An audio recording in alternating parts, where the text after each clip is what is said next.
आज हम बात करने वाले हैं भोपाल के उन भावी शिक्षकों की जिनकी एक बहुत ही दमदार आवाज उठ रही है।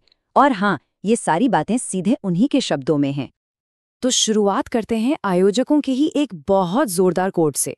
मतलब ये लाइनें सुनकर ही पता चल जाता है कि इस पूरे आंदोलन के पीछे जज्बा कितना गहरा है। तो सीधे मुद्दे पर आते हैं, है ना। देखिए, ये कोई छोटा मोटा धरना या प्रदर्शन नहीं है। इसे नाम दिया गया है महा आंदोलन का।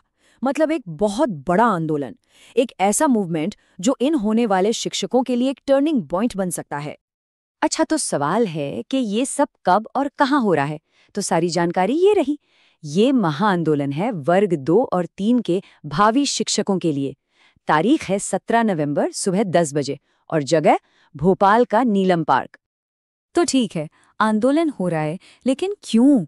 मतलब इसके पीछे की सबसे बड़ी वजह क्या है? चलिए, उनकी जो सेंट्रल डिमांड है, जो मुख्य मांग है, उसको समझते हैं। इस पूरे आंदोलन का जो दिल है वो है पद वृद्धि। अब इसका मतलब क्या है? सीधा सा मतलब है पदों में बढ़ोतरी। ये जो शिक्षक हैं, ये टीचिंग की और ज्यादा ओपन वैकेंसीज चाहते हैं। और देखिए, ये सिर्फ एक नौकरी का सवाल नहीं है। ये उन पदों को खुलवाने की लड़ाई है जिसके लिए इन्होंने न जाने कितने साल तैयारी की है। और जरा इनका कॉन्फिडेंस तो देखिए। ये कोई रिक्वेस्ट या गुजारिश नहीं कर रहे, ये तो एक ऐलान है। प्रदर्शन की जो घोषणा हुई थी ना, ये दावा सीधा वहीं से लिया गया है और ये उनके पक्के इरादों को साफ साफ दिखाता है। अब एक और चीज है जो उस आंदोलन को काफी अलग बनाती है, और वो है संगीत का इस्तेमाल। जी हाँ, उन्होंने अपना संदेश फैलाने के लिए, लोगों को एक साथ जोड़ने के लिए एक रैली गीत बनाया है। और ये गीत अब उनकी कलेक्टिव वॉइस, उनकी सामूहिक आवाज बन चुका है। सोचिए, इस गाने की बस एक लाइन और उसमें सालों का फ्रस्ट्रेशन, सालों से टलते हुए सपने, सब कुछ साफ महसूस हो जाता है।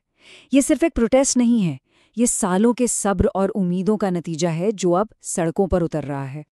तो फिर इस गीत का कोर मैसेज क्या है? देखिए, ये एक तरह का बुलावा है, एक आह्वान है अपनी कड़ी मेहनत के लिए, अपनी उम्मीदों के लिए और अपने मौलिक अधिकारों के लिए आवाज उठाने का। ये गीत इस पूरे विरोध को एक ऐसी लड़ाई की तरह दिखाता है जो अपने हक को पाने के लिए है। चलिए, इस गीत के थीम्स को, इसकी भावनाओं को थोड़ा और करीब से देखते हैं। इसमें बात है न्याय की, अपनी मेहनत का फल मांगने की और इज्जत और सम्मान की लड़ाई की। और हाँ, एक बहुत जरूरी बात, वो इस पर खास जोर देते हैं कि ये आंदोलन किसी भी पॉलिटिकल पार्टी से नहीं जुड़ा है और उन्हें पूरा यकीन है कि 17 नवंबर का दिन ऐतिहासिक होने वाला है। और पता है, ये गीत सिर्फ समस्या नहीं बताता, बल्कि सालों के इंतजार का एक सॉल्यूशन, एक हल भी सुझाता है। और वो हल है एकता की आवाज की ताकत। उनका मानना है कि जब सब मिलकर एक साथ बोलेंगे ना, तो उनकी आवाज को अनसुना करना नामुमकिन हो जाएगा। तो ठीक है, एकता की बात हो रही है, लेकिन इसे वो सफलता में कैसे बदलेंगे? मतलब अपने लक्ष्य तक पहुंचने का उनका प्लान क्या है? क्या है उनकी स्ट्रैटेजी? तो सवाल सीधा सा है, उनकी सफलता की चाबी क्या है? आखिर वो क्या चीज है जिससे उन्हें लगता है कि बदलाव आएगा ही आएगा?